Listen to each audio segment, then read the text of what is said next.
Et bonjour tout le monde, je reviens avec un format podcast cette fois-ci. Les amis, nous sommes partis pour aller regarder un petit peu les dates clés pour ce mois d'octobre pour vous aider à préparer du coup le mois le plus sereinement possible.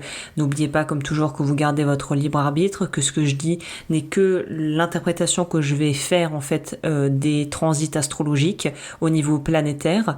Et je vous invite aussi à vous installer confortablement et à prendre peut-être un crayon, un agenda ou votre téléphone si vous avez votre agenda et vos rendez-vous directement sur votre téléphone pour aller noter, peut-être faire des annotations qui pourraient être utiles en fonction des dates clés que je vais vous communiquer. Cela étant dit, on est parti les amis. Qu'est-ce qui nous attend pour ce mois d'octobre? On est dans la saison de la balance.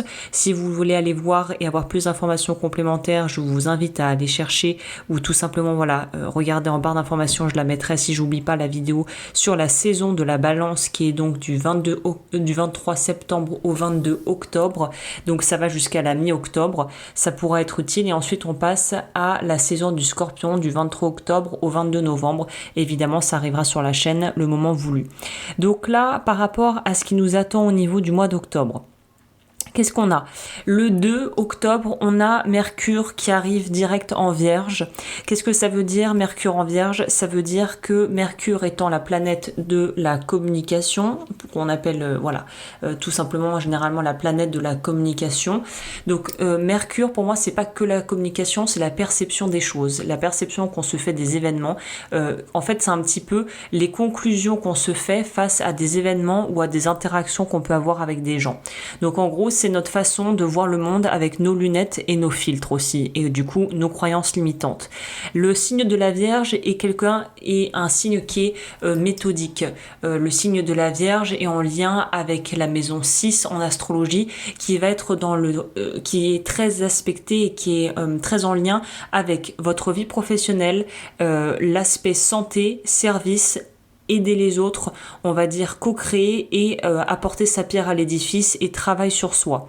Donc déjà on entre dans le mois avec une énergie où on vous dit il est temps en fait de poser des actes concrets peut-être pour pouvoir soit on va dire aplanir les conflits en crevant l'abcès ou en faisant preuve d'une communication qui est claire, juste, qui va droit au but et qui va permettre de pouvoir en fait mettre fin peut-être à des tensions ou à des espèces de malaise qu'on pourra avoir qui peut-être durent depuis déjà plusieurs semaines avec des gens dans son équipe si on bosse en équipe à plusieurs ou dans sa famille et sa vie professionnelle et sa vie sentimentale si on a un compagnon ou une compagne, en tout cas quelqu'un dans notre vie et qu'on a l'impression qu'on n'arrive pas à dire les choses vraiment de façon ouverte.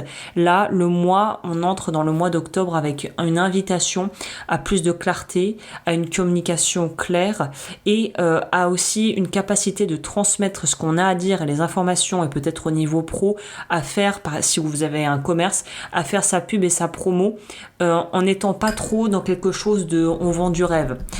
Évidemment, ça fait un peu partie dans certains domaines du package de vraiment en gros donner de l'espoir aux gens et de vouloir leur produire ou leur produire un service ou leur offrir le produit miracle qui va révolutionner leur life.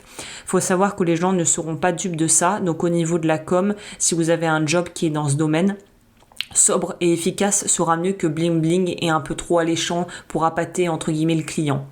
Le 8 octobre, on a Pluton qui est direct en Capricorne. Alors là, ça veut dire plusieurs choses. Ça veut dire que Pluton étant la planète qui est la planète qui secoue en fait.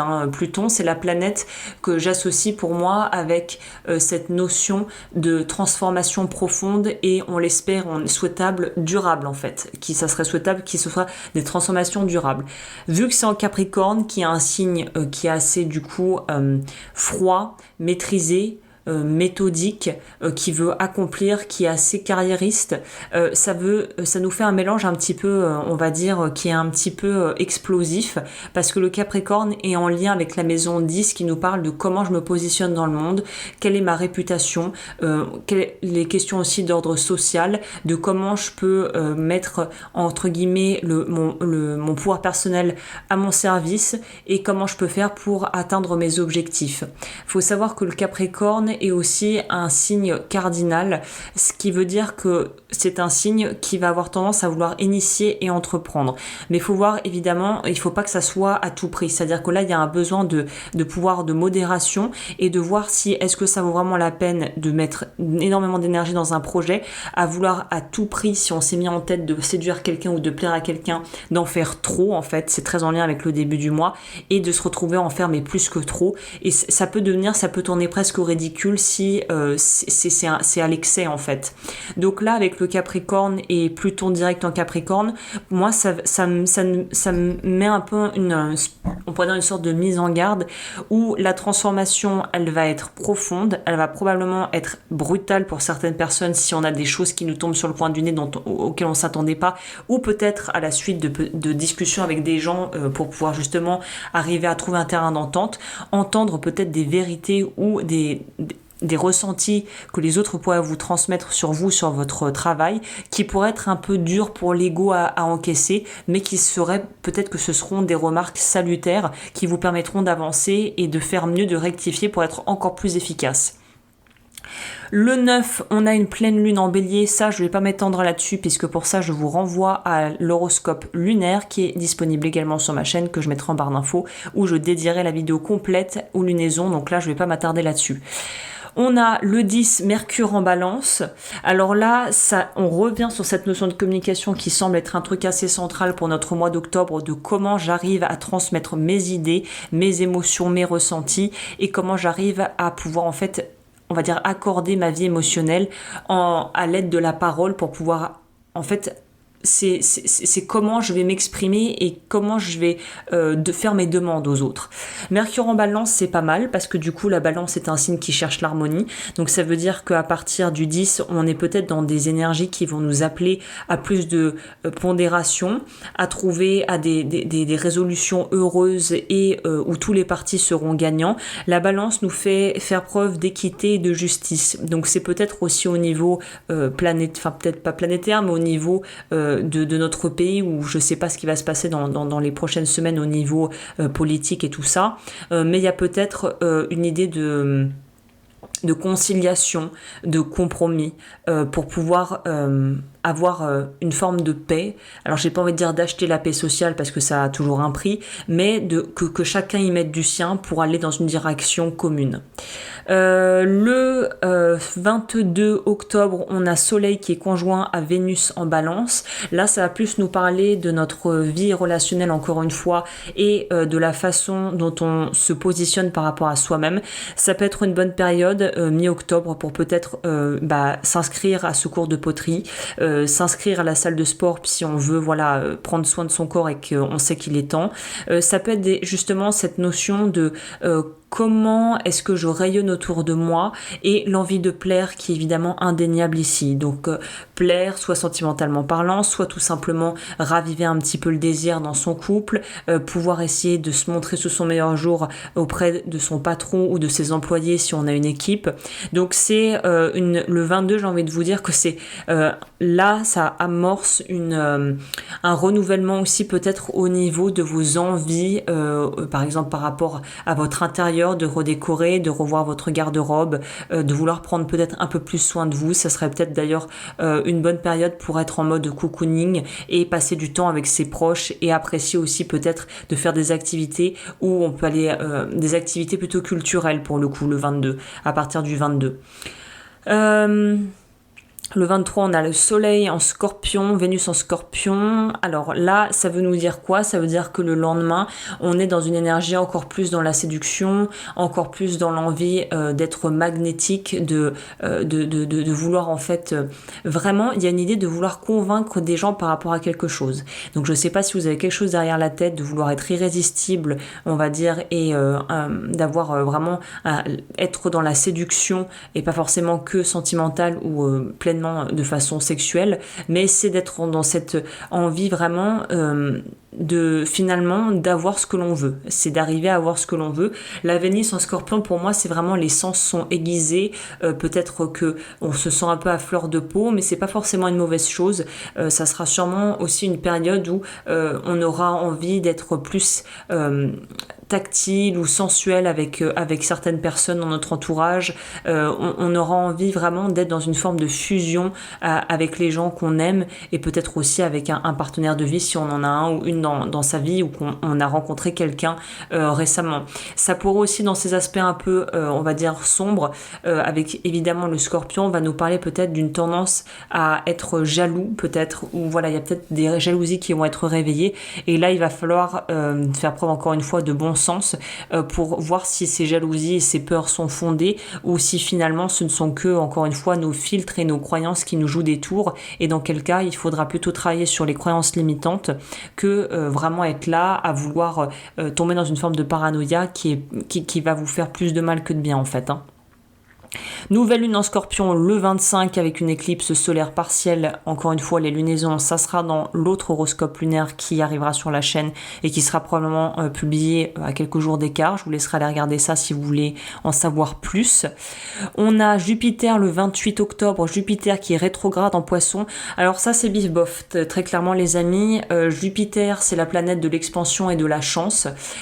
C'est aussi la planète qui va nous parler de notre capacité à pouvoir dépasser un petit peu nos limites et notre petit précaré, pour parler simplement. Rétrograde, ça veut dire qu'il fait demi-tour, donc il ralentit à max, et dans le signe du Poisson, qui est en lien avec la maison 12 en astrologie, qui nous parle de notre vie intérieure et de rêve. Donc attention un peu à des petites déconfitures si on s'était fait en fait des plans sur la comète et qu'on se rend compte qu'on n'était pas du tout sur la même longueur d'onde que les gens avec qui on avait envie de partager ces projets. Ça pourrait aussi être pour moi, Jupiter qui rétrograde en Poisson, c'est aussi cette notion finalement de devoir mettre les choses à plat et de voir si on avait misé entre guillemets sur les bons sur le bon cheval entre guillemets, pour parler simplement, dans ses projets perso, au niveau de ses relations. Et ça va être une période où, si on nous dit que ça rétrograde, pour moi c'est toujours significatif, et ça va probablement jouer sur notre capacité à renouer avec une certaine forme de spiritualité. En tout cas, il y a un besoin de reconnecter à soi-même de toute façon. Le Poisson nous invite à ça. Le Poisson nous invite aussi à pouvoir travailler aussi, être dans une forme d'introspection, en fait, ça va nous pousser à questionner nos liens. Quel genre de liens on tisse avec quel genre de personnes, dans quel genre de situation on est. Est-ce qu'il y a des schémas répétitifs? Est-ce qu'il y a des problèmes qui sont cycliques? Et ça va vraiment nous pousser, la fin du mois d'octobre, à aller chercher au plus profond de nous pour voir quels sont les crochets, entre guillemets, qui nous font au final, qui nous empêche de prendre plus de hauteur sur ce que l'on vit. Dans les bons côtés, ça peut aussi nous parler de pouvoir transcender certains mécanismes d'auto-sabotage qu'on a en nous, qui sont présents en chacun d'entre nous, qui vont se réactiver de par des situations qu'on peut vivre, et de pouvoir les dépasser une bonne fois pour toutes. J'ai lancé un coffret audio je reprends les commandes de ma vie. En fait, c'est plus qu'un coffret, j'en ai fait un programme sur 3 semaines. Je pense que la fin du mois d'octobre est propice à ce genre de travaux et à ce genre de on va dire reprogrammation subconsciente. Donc si vous voulez aller voir, ça sera sur mon site évidemment. Le 29 octobre, on a Mercure en Scorpion, donc on a eu beaucoup de Mercure, beaucoup de Scorpion.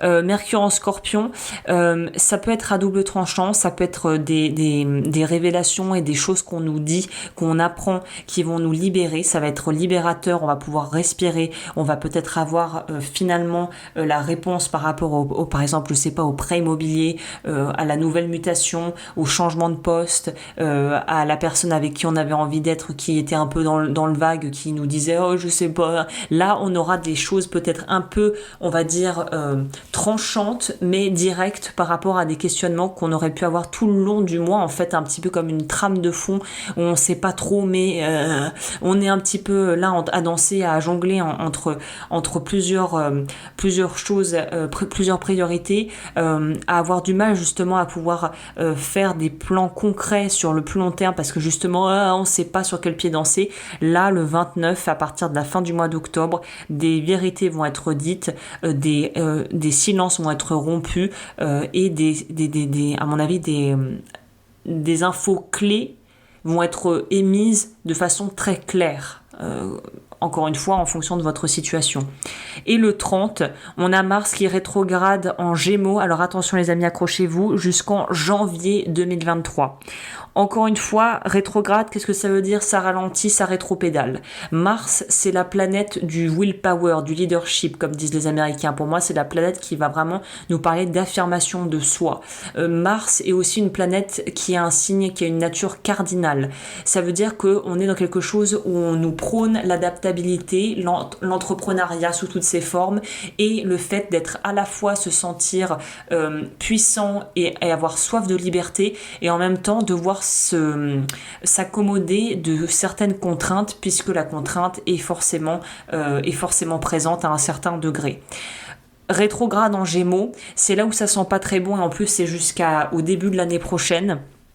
C'est que en Gémeaux, ça va nous parler justement, le signe du Gémeaux étant un signe d'air qui est en lien avec la maison 3 en astrologie. Et la maison 3, en fait, c'est l'activité mentale, c'est la façon dont on va penser, dont on va analyser, dont on va digérer les informations qu'on nous transmet. Ça nous parle aussi de l'environnement immédiat autour de nous. Donc là, ce qui est un petit peu, là où le bas blesse un petit peu pour nous, c'est que ça veut dire que de maintenant, du 30 octobre jusqu'au janvier 2023, on va être dans une espèce de bloubi-boulga parfois, de suractivité mentale ou de situation où on a l'impression qu'on n'arrive pas à apprendre ou à développer des compétences à la vitesse où on voudrait les développer. Il y a une notion ici pour moi d'impatience qui va probablement être accrue dans une période où on nous dit que ça sert à rien de vouloir appuyer sur l'accélérateur. Imaginez que l'accélérateur il est bloqué. On peut que aller au rythme auquel on peut ralentir, mais on ne pourra pas appuyer sur le champignon. Donc là, qu'est-ce que ça veut dire? Ça veut dire que on va avoir du mal à se positionner au niveau justement de ses désirs. Et je pense que là, il va falloir faire preuve de beaucoup de bienveillance avec soi-même, avec les autres. Et pour moi, ça va être un test à savoir, est-ce que j'arrive à ne pas réagir directement à la partie de moi qui est comme un petit enfant de 5 ans qui veut tout maintenant et qui ne connaît pas vraiment la contrainte, mais qui apprend la contrainte de par justement ses parents, s'ils font à peu près le job, qui vont lui dire écoute, bah non, tu peux pas manger des glaces tous les jours, tous les soirs à la place du repas, non, tu peux pas aller te coucher à plus de 9h du soir parce que demain t'as école et tu dois te lever tôt. C'est ça, c'est apprendre à retrouver et à avoir avec soi-même et à appliquer une certaine forme de discipline, surtout si on a un côté un peu capricieux, orgueilleux, qu'on se connaît, hein, on a tous nos défauts. Là, c'est les petits caprices et ce genre de choses, ça ne fait que mettre de l'huile sur le feu et ça ne va pas évidemment arranger nos affaires dans des relations où chacun veut moi mon petit nombril et n'arrive pas en fait à voir aussi que l'autre a des intérêts, que l'autre a besoin que ses besoins soient comblés et que finalement, si on n'a pas du tout les mêmes besoins, il va falloir trouver des moyens intelligents et peut-être un peu hors du cadre, un petit peu qui sont un petit peu peut-être au final un peu plus original et non conventionnel pour que chacun puisse y trouver son compte sans qu'il y ait de frustration ou justement de jeu de pouvoir entre les gens en faisant preuve par exemple de mauvaise foi ou de vouloir être à tout prix dans une forme de manipulation et en étant calculateur, parce que ça c'est vrai que le Gémeaux il a cette capacité qui peut être un atout et un inconvénient, un défaut et un atout, c'est que le Gémeaux pur souche, du Gémeaux pur, on n'a rien à cirer de cette notion de je suis fidèle qu'à une marque, il va aller au plus offrant. Un Gémeaux un petit peu, on va dire, entreprenant, va être un Gémeaux qui est aussi un peu opportuniste à un certain degré. C'est-à-dire que comme le mot l'indique, il va saisir l'opportunité, mais le défaut, c'est qu'il va pas forcément réfléchir. Il va vouloir l'herbe a l'air plus verte. Là, ça a l'air d'être un petit peu plus, on va dire, je sais pas moi, ça a l'air d'être un peu plus alléchant. Je vais y aller. Puis en fait, on se rend compte, mince, merde, j'ai regardé que l'apparence, j'ai pas regardé l'intérieur. Finalement, il aurait mieux fallu prendre la première option qui avait l'air un petit peu moins flambante et un peu moins lumineuse et un peu moins, on va dire, en or massif. C'est pour vous donner un exemple simple, c'est comme si vous aviez l'impression que vous allez faire une affaire en faisant parce qu'il y a deux, par exemple, vendeurs qui veulent vous vendre des produits qui vont, qui vont apparemment révolutionner, votre vie. Et le premier présente mieux, a une apparence qui présente mieux, s'exprime mieux, a des produits qui sont emballés dans de plus jolies boîtes. Et en fait, vous vous rendez compte que le deuxième, les boîtes, elles étaient peut-être un peu moins jolies, il savait peut-être moins bien s'exprimer, mais à la sortie, ces produits étaient aussi qualitatifs, voire plus que le premier qui vous a juste mis un peu de la poudre aux yeux en faisant un bel emballage. Là, on nous dit à la fin du mois d'octobre, ne pas se fier que à l'emballage. Et surtout, et je vous laisserai avec ça, la fin du mois d'octobre jusqu'à janvier 2023, pesez vos paroles. On va peut-être avoir tendance justement avec ce côté impatience et frustration, parfois dégainer un peu j'aimerais dire nos armes verbales et de dégainer trop vite pour vouloir en fait remettre les gens à leur place ou tout simplement être un petit peu plus tranchant. Et là on vous dit non, au contraire, soyez modérés et comme dit le proverbe, tourne ta langue 7 fois dans ta bouche avant de l'ouvrir. Parce que si vous dites des choses et ça sort tout seul mais qu'au final c'est pas bien amené, ça manque de forme, vous allez peut-être vous retrouver à avoir des conflits que vous n'auriez pas eu si vous aviez juste été un peu moins réactif et un peu plus observateur ou observatrice de ce qui se passe, et aussi d'être plus connecté et en empathie avec la personne en face de vous pour comprendre quels sont ses réels motifs. À partir du moment où vous comprenez quel est le besoin de l'autre, vous arriverez à beaucoup mieux gérer, et encore plus si vous savez déjà à la base quels sont vos besoins à vous et qu'est-ce que l'autre essaie de vous dire. Comme le disait Marshall Rosenberg, d'ailleurs c'est peut-être quelque chose qui serait intéressant à faire en cette fin de mois. Il a écrit un bouquin, les mots sont des fenêtres. Il a aussi c'est le papa de la communication non violente, donc ça pourrait être intéressant d'aller voir la communication non violente si vous ne connaissez pas. Mais c'est très simple. Ce que disait Marshall Rosenberg, je crois, si je synthétise, c'est toute plainte ou tout dysfonctionnement, c'est un besoin qui n'est pas rempli chez l'autre. Quand vous avez des conflits avec quelqu'un qui gueule, qui est déprimé, qui vous fait de la manipulation, du chantage, c'est que il y a quelque chose chez lui, c'est une façon d'exprimer un désir non rempli. Et vous aussi, si vous avez tendance à avoir peut-être parfois des façons, en fait, un peu, ce qu'on pourrait appeler des travers du comportement, où vous vous voyez faire, c'est probablement qu'il y a un besoin chez vous qui n'est pas rempli, d'où la frustration et ce besoin, en fait, de faire un peu payer indirectement les autres parce que ce besoin n'est pas rempli. Donc j'ai vraiment, il faudrait que je développe plus, je ferai peut-être du coup, vu que c'est la tendance, un épisode sur ce sujet, plutôt sur la chaîne du coup l'eau du feu transformation, que je fais des podcasts et des vidéos à thème. Mais là, la communication non violente pourrait être un très bon outil. Je sais plus ce que disait Marshall Rosenberg, c'est une réponse tragique à des besoins non remplis quand on est dans la colère ou quand on est dans une forme de résistance, c'est souvent lié à ça. Donc là, c'est vraiment essayez de ne pas tomber dans l'agressivité, surtout si vous êtes un peu du genre à partir au quart de tour, parce que vous pourriez peut-être dire des choses que vous regretteriez, et apporter aussi des infos d'une manière qui est vraiment dure à entendre. C'est-à-dire que là, on vous dit pas de devenir vraiment un béni oui faux cul qui veut arrondir les ongles à tout va. Non, mais c'est de se dire, par exemple, vous connaissez, je sais pas, je vous donne un exemple bête, mais vous avez un proche dans la famille qui se sent pas très bien dans sa peau, qui a pris du poids, qui est pas à l'aise, et cette personne se confie à vous et dit « Oh là là, mais regarde, je me trouve grosse, je me trouve moche ». Bon, si objectivement elle est moche et elle est grosse parce qu'elle est pas bien dans sa vie en ce moment, ça ne va pas vraiment l'aider que vous lui disiez ah ouais, c'est vrai que t'es grosse et que t'es moche en ce moment. Vous voyez ce que je veux dire? Et ça va pas aider non plus de lui dire qu'est-ce que t'attends, bouge-toi les fesses, va t'inscrire au sport, regarde, tu vas pas rester comme ça. Parce que là, qu'est-ce que vous faites? Vous l'invalidez en fait, ou pire que ça, vous validez ce qu'elle déplore déjà chez elle, à savoir je ne me sens pas bien dans mon corps, et t'es en train d'appuyer sur le fait que je ne me sens pas bien dans mon corps plutôt que de simplement être dans une écoute empathique, de t'abstenir de faire des commentaires ou de donner des conseils alors qu'on t'a rien demandé. Ça, c'est un truc en communication non violente, au début on a du mal, c'est de se dire que parfois les gens en fait ils n'ont pas besoin, ils n'ont pas envie qu'on les conseille, ils ont juste envie qu'on puisse les écouter sans rien dire, sans sans essayer de trouver de solution. Alors il y en a qui diraient ouais mais alors c'est resté dans le mode victime, et ben justement à un certain degré peut-être, mais dans le fond non, parce que à partir du moment où la personne a pu, comment on dit, déposer le paquet et dire ce qu'elle avait sur le cœur, et que l'autre en face soit juste là pour écouter, et ben il y a un truc qui tout de suite s'allège et qui fait beaucoup de bien généralement, parce qu'on a pu dire ce qu'on avait à dire sans que l'autre nous donne des conseils, sans que l'autre nous s'apitoie sur notre sort, sans que l'autre veuille finalement arranger les choses, mais juste écouter. Donc voilà, apprendre à écouter, c'est un art et c'est quelque chose qui est requis de nous apparemment d'ici fin octobre. Voilà, j'ai fait assez long, j'espère que cet épisode vous a plu, n'hésitez pas à liker, à vous abonner, à partager si vous pensez que ça peut être utile pour faire connaître ma chaîne.